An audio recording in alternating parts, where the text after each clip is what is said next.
If you've ever learned another language, then you know that some words don't translate exactly. For example, there's a language in New Guinea that only has two words for color. Mola meaning bright and mili meaning dark. Now compare that to English, we have lots of words for color, blue, green, teal, mauve, all that stuff. But does the fact that we have different words for color mean that we actually think about color differently?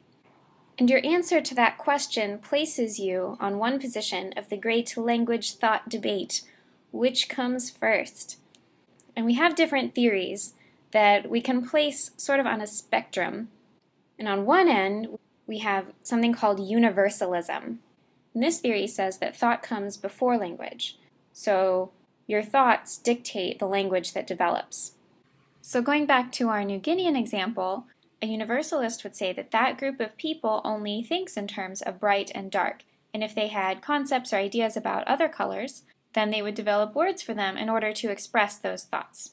So with universalism, we have the idea that thought determines language completely, and now here, at this point, we have the idea that thought influences language, which is a little bit gentler of a statement. And this is the idea that Piaget ascribed to. Piaget came up with a theory of cognitive development in children, and it was because of this and his observations of children that he believed that once children were able to think in a certain way, then they developed the language to describe those thoughts.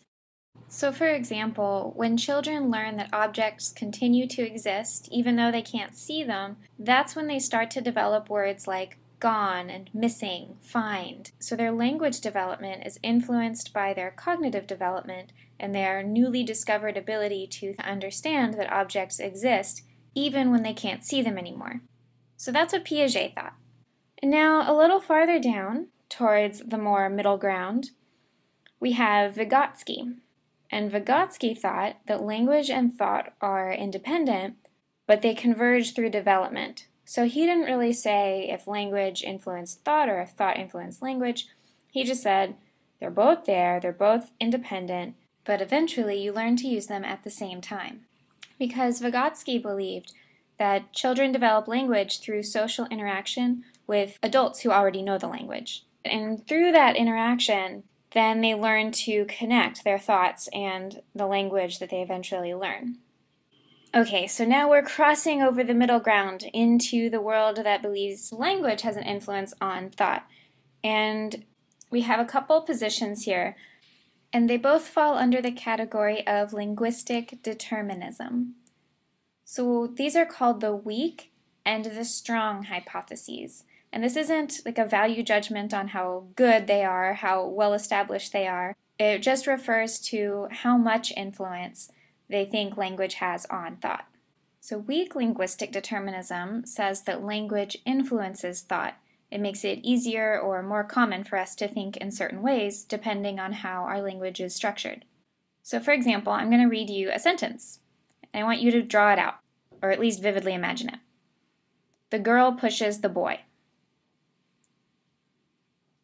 Okay, so however you drew that out, or imagined it, if you drew it this way, with the girl on the left pushing the boy toward the right, then your native language probably reads from left to right, like English.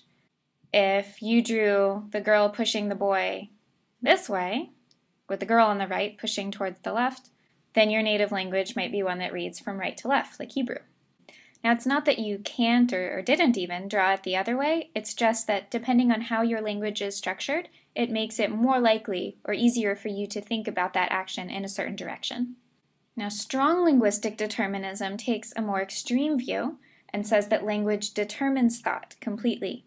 This is also called the Whorfian hypothesis, because the guy that came up with it, his name was Whorf. And he observed that there's a Native American tribe called the Hopi that don't have any grammatical tense in their language, and he thought that meant that they couldn't think about time in the same way.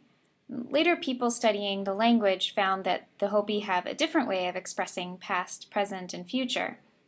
So we don't have an answer yet for which of these perspectives is the correct one, and people are still doing research to try to discover which one is the most accurate.